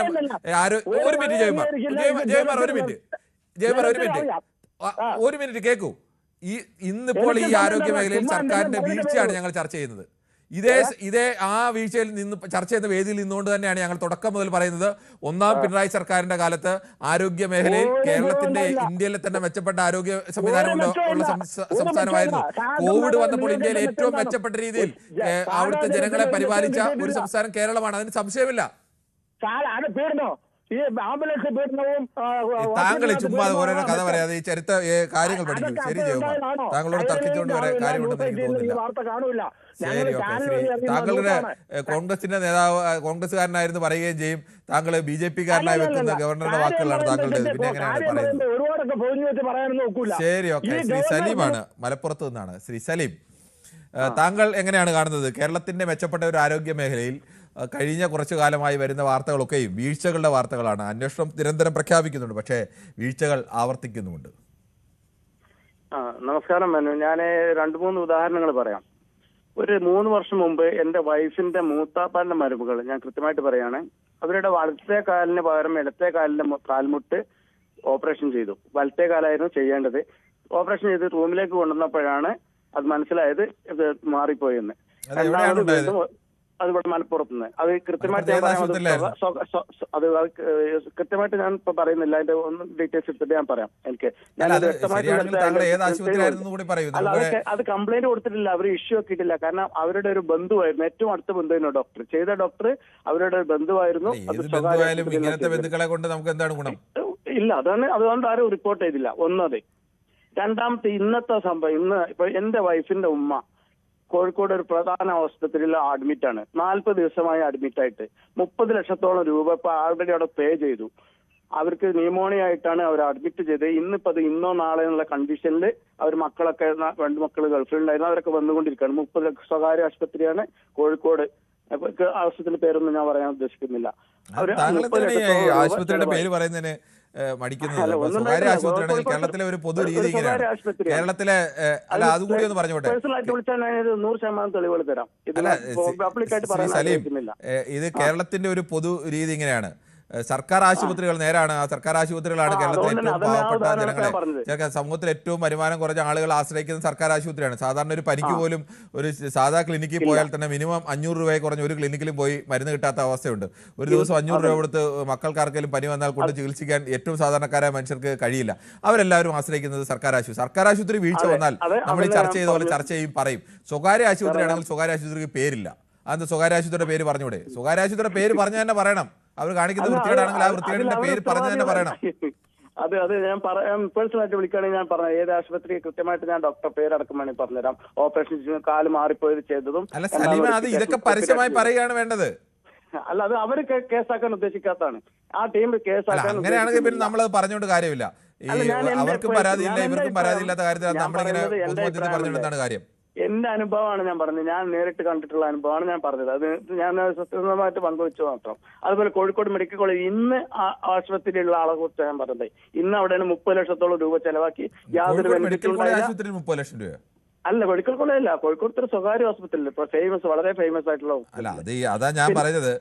ശ്രീ സലീം, നമുക്ക് അധികം നേരം തുടരുന്നതിൽ അർത്ഥമുണ്ടെന്ന് തോന്നുന്നില്ല. കാരണം സലീം പറയുന്ന കഥകളിൽ എവിടെയും ഇന്ന ആശുപത്രി ഏതാണെന്ന്, സ്വകാര്യ ആശുപത്രി ആണെങ്കിൽ അതിന്റെ പേര് പറയാൻ തയ്യാറില്ല. മറ്റേത് ഏത് ആശുപത്രി, സ്വകാര്യമാണോ ഗവൺമെന്റ് ആണോ എന്ന് പോലും പറയാൻ തയ്യാറില്ല. അങ്ങനെ നമുക്ക് ഊഹക്കഥകൾ വെച്ചുകൊണ്ട് നമുക്ക് മുന്നോട്ട് പോകാൻ കഴിയില്ല. അതെ, എനിക്ക് പേഴ്സണലായിട്ട് അറിയാലല്ല സലീം, അങ്ങനെ എനിക്ക് പേഴ്സണലായിട്ട് അറിയാലല്ല വിഷയം. ഇന്ന് രാവിലെ ഞാൻ തൊട്ടടുത്തുള്ള പാണക്കാട് ഹെൽത്ത് സെന്ററിൽ പോയി. എനിക്കൊരു ജലദോഷം, സൗണ്ടിൽ ചിലപ്പോൾ വ്യത്യാസം കാണും, എനിക്ക് ജലദോഷം ചുമയായിട്ട് എനിക്ക് അവിടുന്ന് ഒരു ആന്റിബയോട്ടിക് കിട്ടി, ഒരു കഫ് സിറപ്പ് കിട്ടി, ഒരു പെനഡോൾ കിട്ടി, പാരസെറ്റമോൾ കിട്ടി, ഒരു പിന്നെ ഇതിനുള്ള എന്താ പറയാ. ശരി, എന്തായാലും അതിനുള്ള മരുന്നുകളൊക്കെ താങ്കൾ കിട്ടി. കേരളത്തിലെ ഒട്ടുമിക്ക ആശുപത്രികളിലും അങ്ങനെ സാധാരണ അസുഖങ്ങൾക്കെല്ലാം ഉള്ള മരുന്നുകൾ ഉണ്ട്, മരുന്നുകൾ കിട്ടുന്നുണ്ട്, ചികിത്സ കിട്ടുന്നുണ്ട്. നമ്മളങ്ങനെ മോശമാണെന്നുള്ള ചർച്ച വരുന്നത്. ശ്രീ സന്തോഷാണ് കാസർഗോഡ് നിന്ന്. ശ്രീ സന്തോഷ്, താങ്കൾ എങ്ങനെയാണ് കാണുന്നത് ഈ മെച്ചപ്പെട്ട ഒരു സംവിധാനത്തെ ഈ തരത്തിൽ മോശപ്പെട്ടതാക്കി മാറ്റണമെങ്കിൽ അവിടെ എവിടെയോ ഒരു വീഴ്ച ഉണ്ടായിട്ടുണ്ട്, അതെങ്ങനെയാണ്? അത് മന്ത്രിയുടെ ഒരു കുഴപ്പം തന്നെയാണ്. നമുക്കറിയാം, ഈ 5 വർഷം കൊണ്ട് 47 കേസുകൾ ഇങ്ങനെ വന്നിട്ടുണ്ട്. അതായത് പിന്നെ ഹോസ്പിറ്റലില് ഇങ്ങനെ പ്രശ്നം നടന്നിട്ട് റിപ്പോർട്ട് തേടിയത് 47 കേസുകൾ, 47 എണ്ണത്തിൽ 46 എണ്ണത്തിൽ മന്ത്രി റിപ്പോർട്ട് തേടി. ആ റിപ്പോർട്ട് തേടിയിട്ട് എന്താണ് അവർക്കൊരു നടപടി എടുത്തത്? ഒരു നടപടി എടുത്തിട്ടില്ല. ഇപ്പൊ ഇന്നലെ തന്നെ ഈ ഉഷ ജോസഫിന്റെ ആ കാര്യത്തില് പിന്നെ ഈ പിന്നെ അവിടെ ഓപ്പറേഷൻ ഉണ്ടായിരുന്നല്ല, അതിലൊരു മെയിൻ ഡോക്ടറായ ലളിത, ആ ഡോക്ടർ പറഞ്ഞത് ഇത് എത്ര വർഷം പിന്നെ ആ വയറ്റില് പിന്നെ കത്രിക ഉണ്ടായാലും കുഴപ്പമില്ല എന്ന് പറഞ്ഞത്. അങ്ങനെയുള്ളവർക്കെതിരെ എന്ത് നടപടി എടുത്തു? ഈ നടപടി എടുക്കുമ്പോൾ ഉള്ളൊരു കുഴപ്പം കൂടിയുണ്ട്. ഇപ്പം പിന്നെ തിരുവനന്തപുരത്ത് ഒരു പിന്നെ പ്രസവ സമയത്ത് കുട്ടി മരിക്കുക, ആ കേസില് അവിടുത്തെ ബിന്ദു എന്ന് പറയുന്ന ഒരു ഡോക്ടർക്കെതിരെ, ബിന്ദു സുന്ദർ, അവർക്കെതിരെ നടപടി എടുത്തപ്പോൾ അവിടുത്തെ AGMO പ്രതിഷേധമാണ്. അത് ഈ ഇവർക്കൊക്കെ ഒരു സംഘടനകൾ, ആ സംഘടനകൾ അവരെ ഭാഗത്ത് തെറ്റുണ്ടെങ്കിൽ പോലും ആ സർക്കാരിന് നടപടിയെടുക്കാൻ കഴിയാത്തൊരു സ്ഥിതിയിലേക്ക് വരുന്നുണ്ട്. ആ രാഷ്ട്രീയക്കാരെ ഇപ്പൊ പ്രതിപക്ഷത്താവുമ്പോൾ ഭരണപക്ഷത്താവുമ്പോൾ അവർ ഇതിനെ വെച്ച് ഉപയോഗിക്കുന്ന ഒരു രീതിയും കൂടെ ഉണ്ട്. അവർ ഇപ്പൊ ഈ ഉഷ ജോസഫിന്റെ കാര്യത്തിനെക്കാട്ടിലും വലിയൊരു പ്രശ്നം നടന്നതാണ് പാലക്കാട്. വിനോദിനി എന്ന 9 വയസ്സ് വെറും 9 വയസ്സുള്ള കുട്ടിയുടെ കൈയാണ് മുറിച്ചു കളയേണ്ടത്. ഇനി അത് തിരിച്ചു കൊടുക്കാൻ പറ്റില്ല. ഉഷ ജോസഫിന്റെ കത്രിക എടുത്തു കഴിഞ്ഞാൽ ആ കേസ് തീരുന്നതാണ്. പക്ഷെ ഇത് ഇപ്പൊ ഈ ഇലക്ഷൻ ടൈം ആയതുകൊണ്ടാണ് പ്രതിപക്ഷങ്ങൾ ഇത്ര പ്രശ്നമാക്കുന്നത്. കാരണം വിനോദിനിയുടെ പ്രശ്നത്തിൽ ഇത്ര ഒരു പ്രശ്നം വന്നിട്ടില്ല. അതെന്തുകൊണ്ടാണ് ആ പ്രശ്നം വരാതിരുന്നത്? നമുക്ക് ഹർഷീന്റെ കേസ് വന്നു. അന്നും ഈ വീണ ജോർജ് പറഞ്ഞതാണ്, വീണ ജോർജ് പറഞ്ഞു പിന്നെ അവരെ സമരം നടത്തുമ്പോൾ കെട്ടിപ്പിടിച്ച് ഉമ്മ കൊടുത്തുകൊണ്ടാണ് എല്ലാം പ്രശ്നം പരിഹരിക്കാം. ഇന്നും അവർ സെക്രട്ടേറിയറ്റിന്റെ അവരെ വീണ ജോർജിന്റെ വീടിന് മുന്നിലും ഒക്കെ സമരം നടത്തുകയാണ്. ഇപ്പൊ തിരുവനന്തപുരത്ത് സുമയ്യ, ഇതിൽ കേസുകൾ ഒരുപാട് വരുന്നു. കേസുകൾ ഇന്നിപ്പോ പട്ടാമ്പി ഹോസ്പിറ്റലിൽ ഒരു പ്രസവത്തിനിടെ ഒരു യുവതി മരിച്ചിട്ടുണ്ട്. 9 മാസമായി ഉള്ള ഒരു യുവതിയാണ് മരിച്ചത്. അതിപ്പോ എന്ത് കേസാണ് വരുന്നതെന്ന് അറിയില്ല. അപ്പൊ സിസ്റ്റത്തിന്റെ തകരാർ എന്ന് പറയുമ്പോൾ മന്ത്രിക്ക് ഉത്തരവാദിത്വമുണ്ട്. ഇത് നടപടിയെടുക്കണം. നടപടിയെടുക്കാല്ലേ പിന്നെ ഇവരെ ഹോസ്പിറ്റലുകളിൽ ICUവിന്റെ പുറത്ത് മൊബൈൽ സാധാരണ കളിക്കാൻ പറ്റില്ല. ഹോസ്പിറ്റലിനുള്ളിൽ ഇവർക്ക് ഈ ഡോക്ടർമാർ മൊബൈൽ യൂസ് ചെയ്യുന്നുണ്ട്. അപ്പൊ അതിന്റെയൊക്കെ ശ്രദ്ധ രീതിയിലൊക്കെ വരുന്നുണ്ട്. അതൊക്കെയാണ് ഈ പ്രശ്നം. ഇപ്പൊ രാഷ്ട്രീയമായിട്ടല്ല, ശക്തമായ നടപടിയാണ് എടുക്കേണ്ടത്. സസ്പെൻഡ് അല്ല, ഡിസ്മിസ് തന്നെ ചെയ്യുന്ന രീതിയിലേക്ക് സംഘടനകൾ എന്തും പ്രതിഷേധിക്കട്ടെ, ജനങ്ങൾ കൂടെ നിൽക്കുക. എതിർ പാർട്ടി ആയാലും ഏത് പാർട്ടി ആയാലും സംഘടനകൾ, രാഷ്ട്രീയ പാർട്ടികൾ കൂടെ നിൽക്കുക. ഇവരെ പുറത്താക്കുമ്പോൾ ഈ KGMA പോലെയുള്ള ചില പ്രതിപക്ഷ സംഘടനകൾ സമരം നടത്താതിരിക്കുക. അവരുടെ ഭാഗത്ത് തെറ്റുണ്ട് എന്ന് മനസ്സിലാക്കിക്കൊണ്ടാണല്ലോ ഇവരെ റിപ്പോർട്ട് തേടി പുറത്താക്കുന്നത്, ഇല്ലെങ്കിൽ സസ്പെൻഡ് ചെയ്യുന്നത്. ആ സസ്പെൻഡ് ചെയ്യുമ്പോൾ ഇവർ സംഘടനകളാണ്. ഇവർക്ക് സംഘടിതമായ ഒരു ഇതുണ്ട്. ഇനി കാസർഗോഡ് മുതൽ തിരുവനന്തപുരം വരെ ഇവർ ഒന്നിക്കുന്നു, ഈ ഒരു പണിമുടക്ക് നടത്തുന്നു, പിന്നെ അനിശ്ചിതകാല പണിമുടക്ക്, രോഗികൾ വലയുന്നു. അപ്പോൾ ഇന്ന് സർക്കാരിന് അത് നടപടിയെടുക്കാൻ പറ്റുന്നില്ല. ആ അവസ്ഥയിലേക്കൊക്കെ പോകുന്നു. അപ്പം പ്രതിപക്ഷങ്ങളെ പിന്നെ ഇതാക്കിയിട്ട് ജനങ്ങളുടെ കൂടെ നിൽക്കുന്ന രീതിയിലേക്ക് മാറുക എന്നതാണ് എൻ്റെ അഭിപ്രായം. ശരി, താങ്കളുടെ അഭിപ്രായം വളരെ വ്യക്തമാണ്. സന്തോഷ്. ശ്രീ ജോയ് ആണ് ഉത്തർപ്രദേശിൽ നിന്നാണ് വിളിക്കുന്നത്. ശ്രീ ജോയ്, ഉത്തർപ്രദേശിൽ എവിടെ നിന്നാണ് വിളിക്കുന്നത്? ഞാൻ ഉത്തർപ്രദേശ് ഗോരഖ്പൂരിൽ നിന്നാണ് വിളിക്കുന്നത്. ഗോരഖ്പൂരിൽ നിന്നാണ് വിളിക്കുന്നത് അല്ലേ? യോഗി ആദിത്യനാഥിന്റെ നാടാണല്ലേ? അതെ അതെ അതെ, തൊട്ടടുത്താണ്. ശരി, ഓക്കെ. ശ്രീ ജോയ്, താങ്കൾ എങ്ങനെയാണ് ഈ ഉത്തർപ്രദേശിലൊക്കെ സർക്കാർ ആശുപത്രികളുടെ സംവിധാനവും കേരളത്തിലെ സംവിധാനവുമായിട്ടൊന്നും താരതമ്യം ചെയ്യാൻ കഴിയാത്തതാണല്ലോ. അപ്പോൾ കേരളത്തിന് ആ മെച്ചപ്പെട്ട സംവിധാനത്തിൽ നിന്ന് ഇപ്പോൾ ഇങ്ങനെ ഇത്തരം വാർത്തകൾ നിരന്തരം വരുന്ന ഒരു അവസ്ഥയിലേക്ക് എങ്ങനെ വന്നു? സാർ, ഇത് പറയുമ്പോഴത്തേക്കും നമ്മൾ പ്രത്യേകിച്ച് കേരളത്തെ സംബന്ധിച്ചിടത്തോളം എല്ലാവരും പറയുന്ന മെച്ചപ്പെട്ട എല്ലാം നൽകുന്ന ഒരു സംസ്ഥാനമാണ് കേരളം എന്നാണ് പറയപ്പെടുന്നത്. പക്ഷേ അതിൽ നിന്ന് എത്രയോ വ്യത്യസ്തമാണ്. നമ്മുടെ മുഖ്യമന്ത്രിയെ തന്നെ നോക്കിയാൽ മതിയല്ലോ. അദ്ദേഹം, നമുക്ക് ഒരു ഉദാഹരണം പറയുകയാണെന്നുണ്ടെങ്കിൽ, നമ്മുടെ വീട്ടിൽ നല്ല ഭക്ഷണം ഇല്ല എങ്കിൽ നമ്മൾ പുറത്തു പോയി കഴിക്കാറുണ്ട്. അപ്പൊ പുള്ളി പറയുന്നുണ്ട് മെച്ചപ്പെട്ട സംവിധാനം നൽകുന്ന സ്ഥാപനമാണ് കേരളം എന്ന് പറയുകയും പുള്ളിക്കൊരു അസുഖം വന്നു കഴിഞ്ഞാൽ അമേരിക്കയിലും മറ്റു പോയി ചികിത്സ. അപ്പൊ എന്താണ് ജനത്തിന് കൊടുക്കുന്ന ഒരു സന്ദേശം എന്ന് മനസ്സിലാകാത്തവരോട് ചോദിക്കുകയാണ്. ഇപ്പൊ ഈ സിസർ ഓപ്പറേഷൻ ചെയ്ത് 5 വർഷമായപ്പോഴത്തേക്ക് അതിന്റെ മേധാവി പറയുന്നത് 10 വർഷം അല്ലെങ്കിൽ എത്ര വർഷം കിടന്നാലും ഒരു പ്രശ്നം ഉണ്ടാകുമെന്ന് പറഞ്ഞു. അവരുടെ ഒരു ബന്ധുവിന് അവർക്ക് ആർക്കെങ്കിലും ഉണ്ടായിരുന്നെങ്കിൽ എന്തായിരുന്നു അവർ അതിനെ കുറിച്ച് പ്രതികരിക്കുന്നുള്ളത് നമുക്ക് ചിന്തിക്കാമെന്നുള്ള കാര്യമുള്ളൂ. അപ്പൊ ഇത് പ്രതികരണ ശേഷി ഉള്ള, അപ്പൊ ഇവിടെയൊക്കെ ഇങ്ങനെയൊക്കെ നടക്കുന്നുവെങ്കിൽ എന്താണ് നമ്മൾ മനസ്സിലാക്കുന്നത്? ശരി, ഓക്കെ. ശ്രീ ബിനോയ് ആണ് കൊല്ലത്തുനിന്ന്. ശ്രീ ബിനോയ്, ഈ രണ്ടാം LDF സർക്കാരിൻ്റെ അധികാരത്തിലെത്താൻ സഹായിച്ച പ്രധാനപ്പെട്ട ഘടകങ്ങളിലൊന്ന് ആരോഗ്യവകുപ്പിൻ്റെ പ്രവർത്തനമായിരുന്നു. ഇപ്പോൾ വീണ്ടും ഒരു തെരഞ്ഞെടുപ്പിന് മുന്നിൽ നിൽക്കുമ്പോൾ നിങ്ങളുടെ പാർട്ടിക്ക് പ്രതീക്ഷ നൽകുന്ന ഒരു ഘടകം ഈ ആരോഗ്യവകുപ്പിൻ്റെ പ്രവർത്തനമാണോ? നമസ്കാരം കിരണേ. അല്ല, ഒന്നാം പിണറായി വിജയന്റെ കാലത്തും ആരോഗ്യമന്ത്രി അത്ര ക്ലിയർ ഒന്നും അല്ലായിരുന്നു. അവരുടെ അഴിമതി ആരോപണം ഇപ്പോഴും നിലനിൽക്കുകയാണ്. PP കിറ്റ് മേടിച്ചത് അതുപോട്ടെ. അതുകൊണ്ടാണ് പിണറായി വിജയൻ രണ്ടാമത് അവരെ ആരോഗ്യമന്ത്രിയാക്കാതിരുന്നത്. അതവരെ പാർട്ടിക്കകത്തും മന്ത്രിസഭയ്ക്കകത്തുമുള്ള കാര്യങ്ങളാണ്. അതുപോട്ടെ, അത് കോടതിയിൽ നിൽക്കുന്ന കേസാണ്, അത് തെളിയിക്കട്ടെ. ഇപ്പൊ ഞാൻ ആദ്യമായി പറയുന്നത്, നമ്മളുടെ ആരോഗ്യമന്ത്രി വീണ ജോർജ് രാജിവെക്കണം. വെറും PR വർക്കിലൂടെ മാത്രമാണ് അവർ മുന്നോട്ട് പോകുന്നത്. ഇന്നും ഇന്നലെയൊക്കെ അവർ ചാനലുകളുടെ മുമ്പിൽ വന്നിരുന്നിട്ട് ചാനലുകാരടുത്ത് ആണ് കൊട്ടിക്കയറുന്നത്. ചാനലുകാരെന്തോ ചെയ്തത് കണക്കാണ് അവർ കയറുന്നത്. കിരൺ ഒരു മാധ്യമ പ്രവർത്തകനാ. ചിലപ്പോൾ കിരൺ ഏത് പാർട്ടിക്കാരനെന്ന് എനിക്ക് അറിഞ്ഞുകൂടാ. പക്ഷേ 2 ദിവസമായി ഇന്നും വീണ ജോർജ് ആരോഗ്യമന്ത്രി മാധ്യമങ്ങളുടെ നേരെയാണ്. നിങ്ങൾ കണ്ടോ, നിങ്ങൾ കേട്ടോ എന്നൊക്കെയാണ് ചോദിക്കുക. കാണുകയും കേൾക്കുകയും വേണ്ട. കേരള സമൂഹം ഒറ്റക്കെട്ടായി പറയുന്നു, വീണ ജോർജ് ആരോഗ്യമന്ത്രി പരാജയം തന്നെയാണ്. എന്നാൽ ഇന്ന് അവർ പറയാണ് ഈ പ്രതിപക്ഷം ഇത് സ്വകാര്യ ഹോസ്പിറ്റൽ മുതലാളികളോടൊപ്പമാണെന്ന്. അപ്പൊ ഞാനൊരു ചെറിയ കാര്യം പറയാം. അതായത് ഹോസ്പിറ്റൽ ആക്ട് എന്ന് പറഞ്ഞൊരു ബില്ലുണ്ട്. ഇവർ 5 വർഷം ആരോഗ്യമന്ത്രി ആയിരുന്നിട്ടും അത് ഇതുവരെ അവർക്ക് നടപ്പിലാക്കാൻ കഴിയാതെ സ്വകാര്യ മെഡിക്കൽ കോളേജുകളോടും സ്വകാര്യ ഹോസ്പിറ്റൽ മുതലാളികളോടും ഇവരാണ് ഒന്നിച്ചു പോകുന്നത്. അവർക്ക് ഒത്താശ ചെയ്തു കൊടുത്തത്. എന്നിട്ട് അവർക്ക് നാണമില്ല. ഇന്ന് വന്ന് പറയാണ് പ്രതിപക്ഷത്തിന് എന്താ റോളുണ്ട് അതിനകത്ത്? ഏതെങ്കിലും സ്വകാര്യ മുതലാളിമാരെ, ഹോസ്പിറ്റൽ മുതലാളിമാരെ പ്രതിപക്ഷത്തിന് സഹായിക്കാൻ പറ്റുമോ? ഒരിക്കലും സഹായിക്കാൻ പറ്റത്തില്ല. ഇപ്പൊ എനിക്ക് മുമ്പ് ഒരു സുഹൃത്ത് പറഞ്ഞത് കണക്ക് തന്നെ ഓരോരുത്തരുടെ പേരക്കമിട്ട് പറഞ്ഞു. സുമയ്യയുടെ പേര് പറഞ്ഞു, വിനോദിനിയുടെ പേര് പറഞ്ഞു. ഇതിനൊന്നും ഒരു പര്യവസാനമില്ല. വീണ്ടും വീണ്ടും വീണ്ടും വന്നിട്ട് ആ വകുപ്പിലുള്ള ഡോക്ടർമാർ പോലും വന്ന് പറയാണ് ചിലപ്പോ 20 വർഷത്തിന് മുമ്പ് വെച്ചിരുന്നെങ്കിലോ എന്നൊക്കെ ചോദിക്കുന്നത്. ഞാനൊരു കാര്യം പറയാം. വീണ ജോർജ് എന്ന് പറയുന്ന ഈ മന്ത്രി ചിലപ്പോൾ അവർക്ക് ചാനലിലൊക്കെ അവതരിപ്പിച്ചൊക്കെ ഉള്ള പരിചയം കാണും. പക്ഷേ ഒരു രാഷ്ട്രീയക്കാരനെ കൊണ്ടോ ഒരു രാഷ്ട്രീയക്കാരിയെ കൊണ്ടോ മാത്രമേ ഈ നാട്ടിൽ ഏത് വകുപ്പ് കൊടുത്താലും ഭരിക്കുവാൻ പറ്റും. പക്ഷെ വീണ ജോർജ് അട്ടർ ഫ്ലോപ്പാണ്. ഇത് കണക്ക് പരാജയമുള്ള ഒരു ആരോഗ്യമന്ത്രി ഉണ്ടായിട്ടില്ല. പിന്നെ കേരളത്തിന്റെ കാര്യം ഞാൻ പറയാം. കേരളത്തിൽ ഇതിനു മുമ്പ് ഞങ്ങൾ UDFന്റെ ആരോഗ്യമന്ത്രിമാരുണ്ടായിരുന്നു. കേരളം ലോകത്തെ ഒന്നല്ല ഇന്ത്യയെ പോലും ഏറ്റവും ഉന്നതിയിൽ രോഗികളെ നിർണയിക്കുന്ന, രോഗം കണ്ടുപിടിക്കുന്ന സ്ഥലമാണ്. പക്ഷെ ഇതെല്ലാം തകർത്തുകൊണ്ട് നടക്കുന്ന വീണ ജോർജ് രാജിവെക്കണം. യൂത്ത് കോൺഗ്രസുകാരും നാളുകളിൽ അവരുടെ വീടുകളിലോട്ട് വീണ്ടും മാർച്ച് ചെയ്യും. കൊല്ലത്തൂടി കടന്നുപോയാൽ ഞാനും എന്റെ സഹപ്രവർത്തകരും അവരെ തടയും, ഉറപ്പായിട്ട് തടയും. ഇന്ന് അമൃത ഹോസ്പിറ്റൽ വേണ്ടി വന്നു.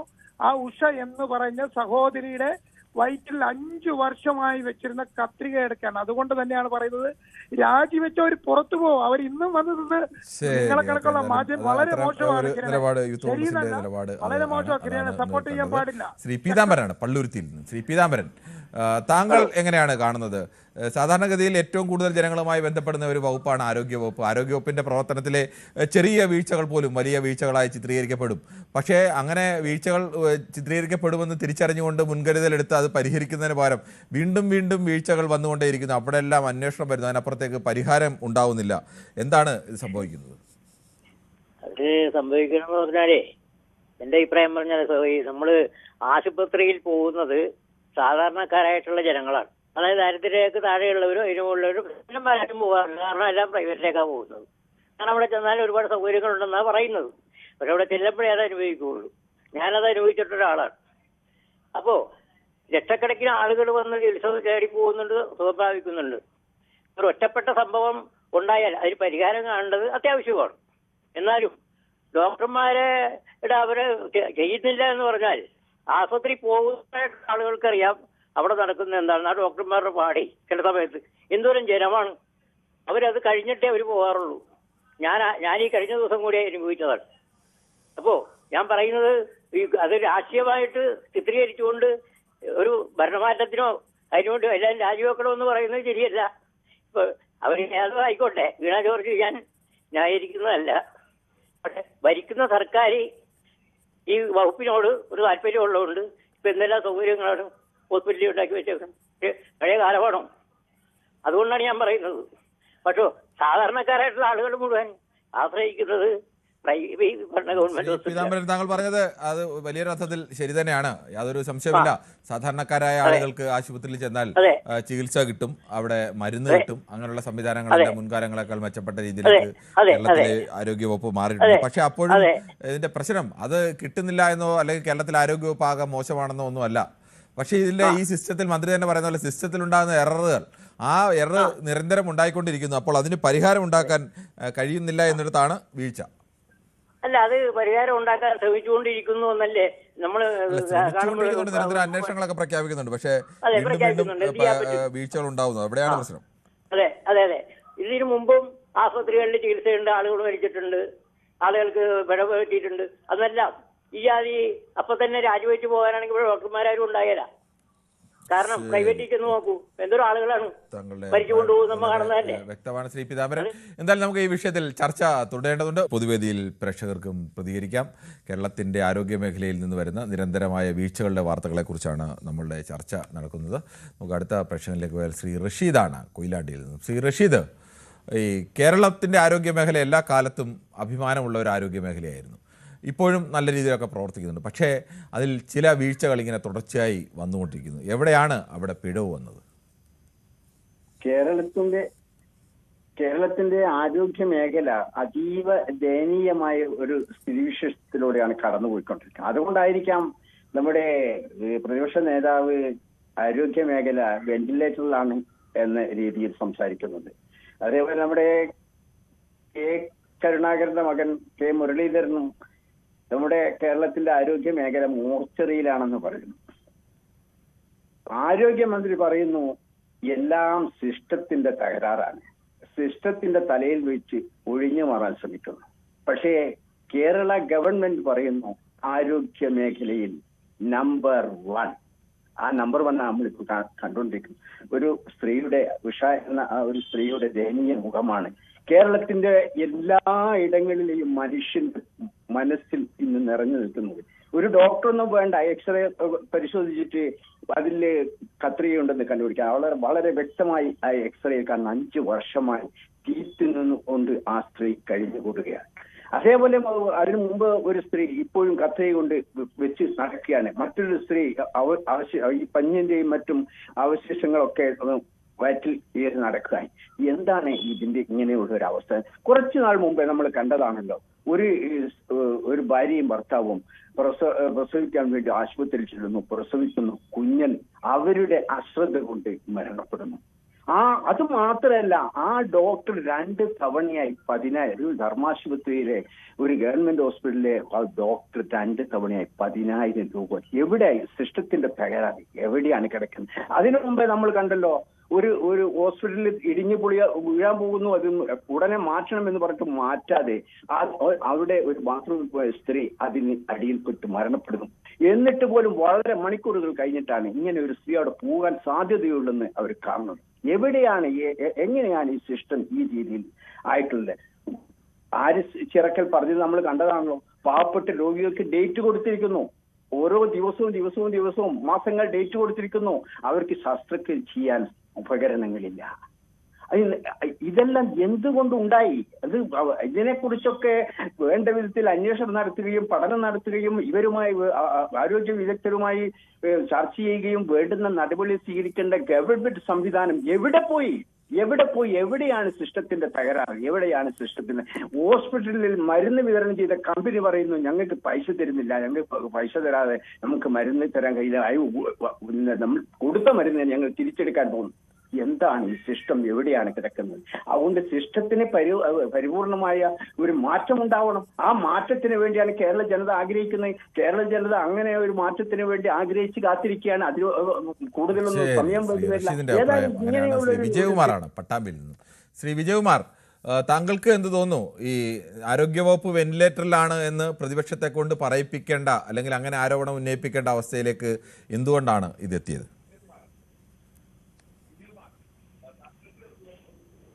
ശ്രീ വിജയകുമാർ, താങ്കൾ കേൾക്കാമെന്ന് പ്രതീക്ഷിക്കുന്നു. ശ്രീ വിജയകുമാർ, താങ്കളെ TV ഒന്ന് മ്യൂട്ട് ചെയ്തിട്ട് പറഞ്ഞാൽ മറുപടി പറഞ്ഞാൽ കൊള്ളാം. ഇവിടെ ഫോൺ ക്ലിയർ ആയിട്ട് കിട്ടില്ല, അത് കാരണേ ഞാൻ ഒഴിവാകട്ടെ. ഫോൺ ക്ലിയർ ആയിട്ട് കിട്ടുന്നില്ല. എന്നാൽ പിന്നീട് ഫോൺ ക്ലിയർ ആയി കിട്ടുമ്പോൾ വിളിക്കൂ ശ്രീ വിജയകുമാർ. ശ്രീ സജിയാണ് തൃശ്ശൂരിൽ നിന്ന്. ശ്രീ സജി, താങ്കൾക്ക് ഈ വിഷയത്തിൽ എന്താണ് പ്രതികരിക്കാനുള്ളത്? നമസ്കാരം. ഒരു ക്ഷമിക്കാൻ വലിയൊരു തെറ്റ് ഡോക്ടർമാരുടെ അടുത്ത് വന്നിട്ടുണ്ട്. അത് നമ്മൾ സമ്മതിച്ചു കൊടുക്കാൻ പറ്റില്ല. ഡോക്ടർമാരെ അത്ര വലിയ വിളിച്ചു വന്നത്. പക്ഷെ ഹലോ, താങ്കൾ പറയുന്നത് വ്യക്തമാകുന്നില്ല ശ്രീ സജി.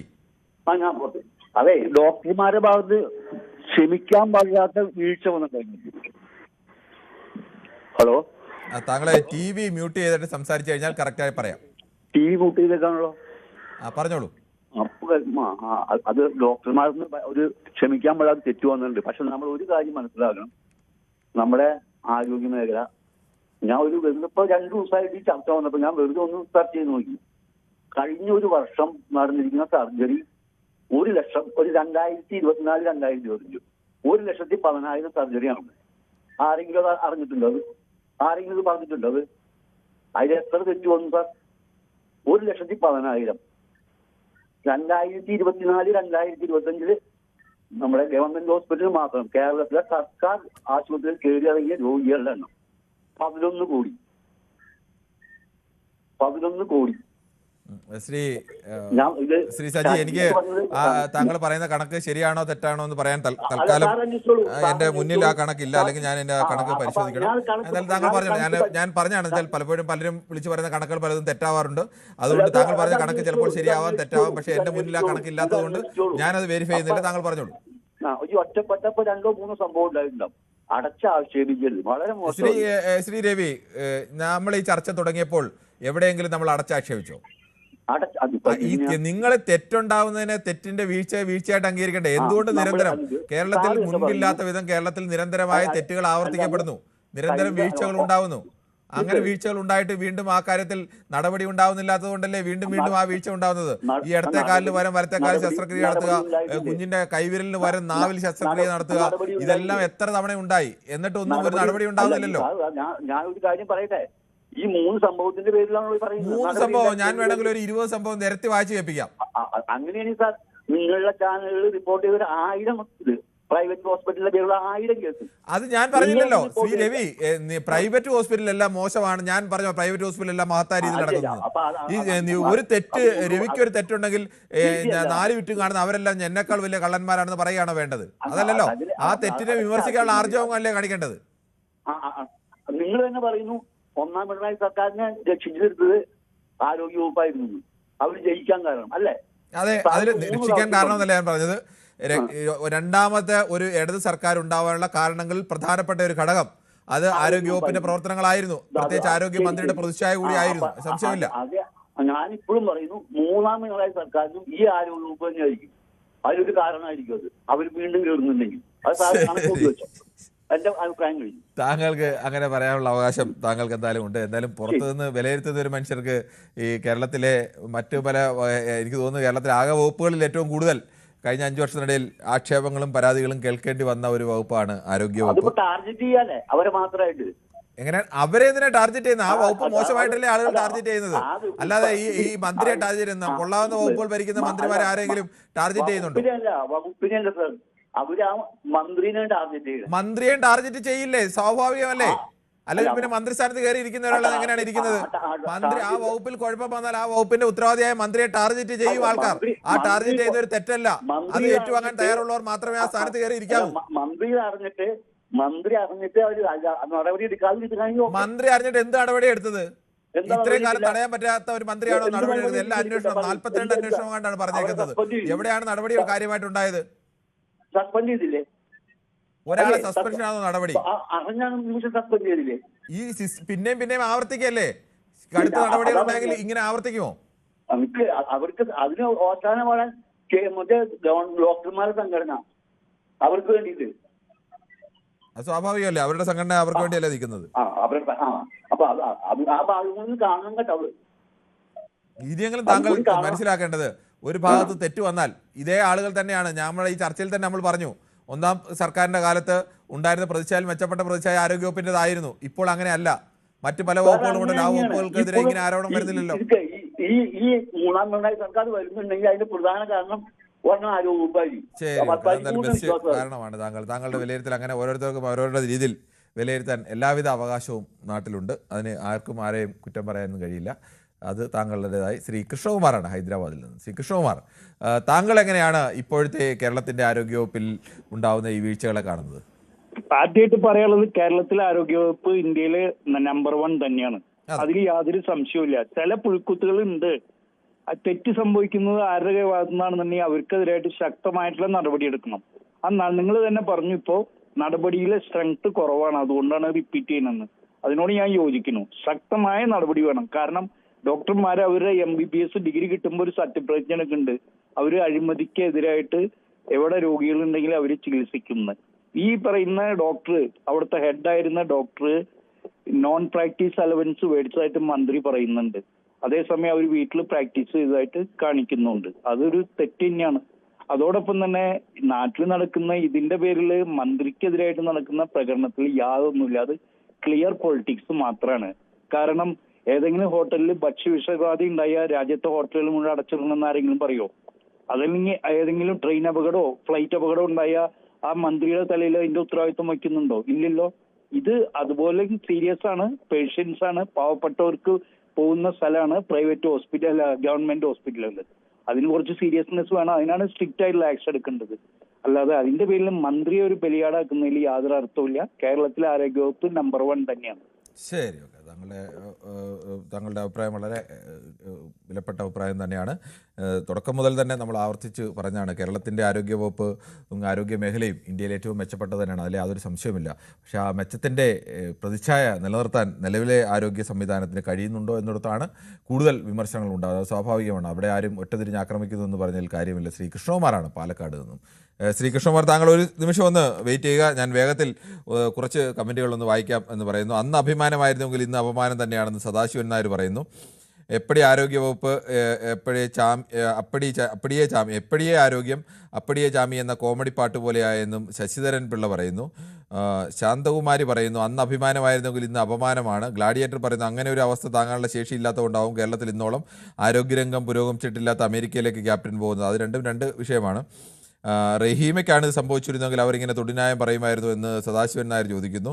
നേരത്തെ വിഷയമെടുക്കാൻ ചികിത്സാ പിഴവ് നടന്നാലല്ലേ വിഷയമെടുക്കാൻ പറ്റത്തുള്ളൂ. ചികിത്സാ പിഴവ് നടന്നെന്ന് പറഞ്ഞ് എല്ലാ ഡോക്ടർമാരും മോശക്കാരെ കാണേണ്ട ആവശ്യമില്ല. നല്ല ചികിത്സ നടന്ന ഡോക്ടർമാർ നമ്മുടെ നാട്ടിലെ അതിന് വരുന്നുണ്ട്. മുഹമ്മദ് ആരിഫാണ് അത് പറയുന്നത്. അത് ഒരു കാരണവശാലും നമ്മളെ അഭിപ്രായത്തോട് 100% തന്നെ യോജിക്കുകയാണ്. കേരളത്തിലെ സർക്കാർ മേഖലയിൽ നിൽക്കുന്ന മഹാഭൂരിപക്ഷം ഡോക്ടർമാരായാലും നഴ്സുമാരായാലും മറ്റ് ആരോഗ്യ പ്രവർത്തകരായാലും ഒക്കെ അവർക്ക് കിട്ടുന്ന വേതനം പരിശോധിച്ച് നോക്കിയാൽ യഥാർത്ഥത്തിൽ മറ്റ് സ്വകാര്യ മേഖലയിൽ കിട്ടുന്നതിനേക്കാൾ കുറഞ്ഞ വേതനം വാങ്ങിക്കുന്നവരാണ്. പക്ഷേ അവരുടെ പ്രവർത്തനങ്ങൾ സ്വകാര്യ മേഖലയേക്കാൾ വളരെ മെച്ചപ്പെട്ടതാണ്. അതിന് യാതൊരു സംശയവുമില്ല. പ്രത്യേകിച്ച് കേരളമൊക്കെ വലിയ അപകടസ്ഥിതിയിൽ, കോവിഡ് അടക്കമുള്ള അപകടസ്ഥിതിയിലൊക്കെ നിന്ന കാലത്ത് രക്ഷകരായി നിന്ന പ്രവർത്തകരൊക്കെ തന്നെയാണ് മഹാഭൂരിപക്ഷം പേരും. പക്ഷേ ആ മഹാഭൂരിപക്ഷത്തിൻ്റെ ആ പ്രവർത്തനത്തെ കൂടെ നാണം കെടുത്താനായി അവിടെ ഒരു ചെറിയ ശതമാനം ആളുകളുണ്ട്. അവർക്ക് പലപ്പോഴും നിർണായകമായ റോള് പല സ്ഥലത്തുമുണ്ട്. അങ്ങനെയുള്ള പുഴുക്കുത്തുകളെ തിരിച്ചറിഞ്ഞ് പുറന്തള്ളാൻ കഴിയുന്നില്ല എന്നിടത്താണ് ഈ മഹാഭൂരിപക്ഷവും ഈ തരത്തിലേക്കുള്ള ആക്ഷേപങ്ങൾ നേരിടേണ്ടി വരുന്നത് എന്നതുകൂടി തിരിച്ചറിയണം. സർക്കാരിൻ്റെ എല്ലാ വകുപ്പുകളിലും പുഴുക്കുത്തുകളുണ്ട്. അതിൽ ആരോഗ്യ വകുപ്പും പെടും. അതിനെയും തരണം ചെയ്ത് പിണറായി സർക്കാർ മുന്നോട്ട് പോകുന്ന AK കൃഷ്ണൻകുട്ടി പ്രതീക്ഷ പ്രകടിപ്പിക്കുന്നു. നമ്മുടെ നാട്ടിലെ ആധുനിക വൈദ്യത്തിലുണ്ട്. ഏതെങ്കിലും ചാനലുകൾ നല്ല ഡോക്ടർമാരെ കുറിച്ച് ചർച്ച നടത്താറുണ്ടോ? ഇല്ല. കാരണം അവിടെ നല്ല ചികിത്സ കൊടുത്ത ഡോക്ടർമാർ ആണുള്ളത്. അവിടെ ചാനലുകാർക്ക് ചികിത്സാ പിഴവ് മാത്രം മതി എന്ന് പറയുന്നു. അതും മുഹമ്മദ് ആരിഫാണ് പറയുന്നത്. ഡോക്ടർ ഹാരിസിൻ്റെ വാക്കുകൾ ഈ സമയത്ത് ഓർക്കുന്നുവെന്ന് സബീന സുൽഫി പറയുന്നു. അതോടൊപ്പം തന്നെ സദാശിവൻ നായർ ഇടയ്ക്കിടയ്ക്ക് ഇങ്ങനെ പറയാറുണ്ട്, പ്രേക്ഷകർ ആര് തന്നെയായാലും അവരുടെ അഭിപ്രായത്തിന് ഇടയ്ക്ക് നമ്മൾ അഭിപ്രായം പറയുന്നത് ആവർത്തിച്ച് ഞാൻ സദാശിവൻ നായരോട് പറഞ്ഞിട്ടുള്ളതാണ്. ഇനിയും പറയും. താങ്കൾ ഇത് എത്ര എഴുതിക്കൊണ്ടിരുന്നാലും പറയേണ്ട ഘട്ടത്തിലൊക്കെ പറയും. അല്ലാതെ ഇത് ഏകപക്ഷീയമായി പറഞ്ഞു പോകുന്നൊരു പരിപാടിയല്ല. ഞാനും സംസാരിക്കും, അവരും സംസാരിക്കും. അല്ല അവർ പറയുന്ന മൊത്തം കേൾക്ക്, ഞാൻ എന്നാൽ ശരി പറയൂ, മൊത്തം കേട്ട് ഇനി അടുത്ത ആളെ വിളിക്കൂ എന്ന്. റോബോട്ടൊന്നുമല്ല ഇവിടെ നിൽക്കുന്നത്, മനുഷ്യനായ ഒരാളാണ് നിൽക്കുന്നത്. അതും ഒരു മാധ്യമപ്രവർത്തനമാണ് നിൽക്കുന്നത്. വിഷയത്തിൽ ഇടപെട്ട് സംസാരിച്ച് തന്നെയാണ് നമ്മുടെ ഈ പരിപാടി പൊതുവേദി തുടക്കം മുതൽ മുന്നോട്ട് പോകുന്നത്. ചിലർക്ക് ഇഷ്ടപ്പെടില്ല. അവരുടെ രാഷ്ട്രീയത്തെയോ അവരുടെ താല്പര്യത്തെയോ എതിരായി പറയുന്നത് അവർക്ക് ഇഷ്ടപ്പെടില്ല. മറ്റു ചില സമയത്ത് മറ്റ് രാഷ്ട്രീയ പാർട്ടിക്ക് എതിരായി പറയുമ്പോൾ അവർക്ക് ഇഷ്ടപ്പെടില്ല. അതെല്ലാം കൂടെ ചേർന്നാണ്. ഞാൻ അതിന് പ്രത്യേകിച്ചൊരു വില കൽപ്പിക്കാറില്ല. അതിനെ ഒരു സന്തോഷം എന്ന രീതിയിൽ തന്നെയാണ് എടുക്കുന്നത്. എന്തായാലും അത്ര കുറേ കോവിഡ് സമയത്ത് മഹാരാഷ്ട്ര കഴിഞ്ഞാൽ കേരളത്തിലാണ് കൂടുതൽ ആളുകൾ മരിച്ചതെന്ന് വത്സലൻ പിള്ളൈ പറയുന്നു. അത് ഏത് കണക്കിൻ്റെ അടിസ്ഥാനത്തിലാണ് എന്ന് എനിക്കറിയില്ല. 3000 പിന്നെ കുറേ അങ്ങോട്ടും ഇങ്ങോട്ടുള്ള തർക്കങ്ങളുമൊക്കെയാണ് കിടക്കുന്നത്. എന്തായാലും കുറേയേറെ എനിക്ക് തോന്നുന്നു ഇന്ന് ഏറെ കമൻറ്റുകളുണ്ട്. ശ്രീ കൃഷ്ണകുമാർ പാലക്കാട്. ശ്രീ കൃഷ്ണകുമാർ, താങ്കൾക്ക് എന്താണ് ഈ വിഷയത്തിൽ പറയാനുള്ളത്?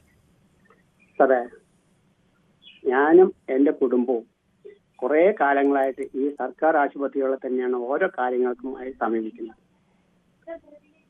ഞങ്ങൾക്ക് നല്ല രീതിയിലുള്ള ഒരു ട്രീറ്റ്മെന്റാണ് ഈ സർക്കാർ ആശുപത്രികളിൽ നിന്ന് കിട്ടിക്കൊണ്ടിരിക്കുന്നത്. അത് പാലക്കാട് ജില്ലാ ആശുപത്രിയിലാണെങ്കിലും പാലക്കാട് മെഡിക്കൽ കോളേജിലാണെങ്കിലും എൻ്റെ സ്വന്തം നാടായ കൊല്ലങ്കോട് ആശുപത്രിയിൽ നിന്നാണെങ്കിലും നല്ല രീതിയിലുള്ള പെരുമാറ്റവും നല്ല രീതിയിലുള്ള മരുന്നുകളും നല്ല രീതിയിലുള്ള പരിശോധനയാണ് ഞങ്ങൾക്ക് കിട്ടിക്കൊണ്ടിരിക്കുന്നത്. ആരോഗ്യ മേഖല ഇപ്പൊ നിങ്ങൾ പറഞ്ഞ പോലെ ആരോഗ്യ മേഖല അന്നും ഇന്നും നല്ല രീതിയിൽ തന്നെ മുന്നോട്ട് പോകുന്നുണ്ട്. പിന്നെ ഇത്തരത്തിലുള്ള ഒരു വലിയൊരു സംഭവം നടക്കുമ്പോൾ എവിടെയെങ്കിലൊക്കെ ചെറിയ ചെറിയ പാളിച്ചകൾ ഉണ്ടാവും. അതിനെ വലിയ തോതിലുള്ള ഒരു വിഷയമാക്കി മാറ്റി അത് കൊണ്ടുവരിക എന്നുള്ളത് മറ്റു പ്രതിപക്ഷത്തിനും മറ്റും ആവശ്യമാണ്. അത് ഞങ്ങൾ ഏത് കാലത്തും എല്ലാ കാലത്തും പ്രതിപക്ഷം അതൊക്കെ ചെയ്യും. പക്ഷെ അവർക്ക് നിരന്തരം അതിനുള്ള വടി ഇട്ട് കൊടുക്കുന്നത് ഈ ആരോഗ്യവകുപ്പല്ലേ? അല്ല, വകുപ്പിനെ അവർ സ്വന്തമായി ഒരു വടി എടുക്കുന്നതല്ലോ. വകുപ്പിന്റെ വീഴ്ചകൾ വരുമ്പോൾ സ്വാഭാവികമായും വലിയ ചർച്ചയാവും. കേരളത്തിന്റെ ആരോഗ്യ മേഖലയിൽ മെച്ചപ്പെട്ട രീതിയാണെന്ന് എല്ലാവർക്കും അറിയാം. അവിടെ വീഴ്ചകൾ വരുമ്പോൾ കൂടുതൽ ചർച്ചകളാവും. സ്വാഭാവികമല്ലേ ഇത്? അല്ല സാറേ, ഇപ്പോ നിങ്ങളുടെ ഈ 2018 ന്യൂസ് 18 നല്ലൊരു പേരുണ്ട് ഞങ്ങൾക്ക്. നിങ്ങൾ എന്തെങ്കിലും പറഞ്ഞുകൊണ്ട് അതിനെ മോശമാക്കി കഴിഞ്ഞാൽ അത് ന്യൂസ് 18 തലയിൽ വെച്ച് കെട്ടാൻ പറ്റുമോ? ശ്രീകൃഷ്ണ, അത് നിരന്തരമായി ഒരു വകുപ്പിന്റെ കയ്യിൽ നിന്ന് ഇത്തരം വീഴ്ചകൾ വരുമ്പോൾ അത് പരിഹരിക്കപ്പെടുന്നില്ല. ഒരു വീഴ്ച 2 വീഴ്ചയൊക്കെ വന്നാൽ ആളുകൾ അത് സമ്മതിക്കും. ആ വീഴ്ച വന്നു, ആ വീഴ്ച പറ്റിപ്പോയി, അതിനെ പരിഹരിച്ചു. വീണ്ടും വീണ്ടും അത്തരം വാർത്തകൾ ഉണ്ടാകുന്ന സംഭവങ്ങൾ ഉണ്ടാകുമ്പോഴാണ്. അങ്ങനെ സംഭവങ്ങൾ ഉണ്ടാകുമ്പോൾ അവിടെ എവിടെയോ സിസ്റ്റത്തിനൊരു എറർ ഉണ്ട്. ആ എറർ പരിഹരിക്കണം. ഇത് ശരിക്കും പറഞ്ഞാല് നമുക്കതൊന്ന് പൊറുക്കാൻ കഴിയാത്ത ഒരു തെറ്റ് തന്നെയാണ്, അത് സമ്മതിക്കുന്നത്. അപ്പോൾ അതിനെ ന്യായീകരിക്കല വേണ്ടത്. സിസ്റ്റത്തിന്റെ എറർ പരിഹരിക്കാണ് വേണ്ടത്. എറർ പരിഹരിക്കാൻ ഉത്തരവാദപ്പെട്ടത് ആ സിസ്റ്റത്തെ നയിക്കുന്ന ആളുകളാണ്. പരിഹരിക്കണം. ഇതിനിപ്പോ പരിഹാരം പറഞ്ഞാൽ തിരിച്ച് വേറൊന്നും ചെയ്യാൻ കഴിയില്ലല്ലോ. അവർക്കുള്ള സസ്പെൻഷൻ നടപടികളല്ലേ പറ്റുള്ളൂ. അതിപ്പോ കൊടുത്തു കഴിഞ്ഞില്ലേ? അതല്ലേ ഒരു മന്ത്രി എന്നുള്ള നിലയ്ക്ക് ചെയ്യാൻ പറ്റുള്ള വിനോദ് ജോർജിന്. അത് ചെയ്ത് കഴിഞ്ഞു. നമ്മുടെ സമയം അവസാനിക്കാൻ പോകുന്ന ശ്രീ ചന്ദ്രനാണ് മഞ്ചേരിയിൽ നിന്ന്. ശ്രീ ചന്ദ്രൻ, വളരെ വേഗത്തിൽ താങ്കളുടെ അഭിപ്രായം പറയാം. ഹലോ സർ, നമ്മുടെ വിഷയം ആരോഗ്യമേഖല അന്ന് അഭിമാനം ഇന്ന് എന്നാണ് ചോദ്യം. എന്റെ അഭിപ്രായം അന്ന് അഭിമാനം എന്ന് നമ്മൾ പറയുന്ന ഈ സമയം കോവിഡ് കാലത്തെ ആ സമയമായിരുന്നു എന്നാണ് മനസ്സിലാക്കുന്നത്.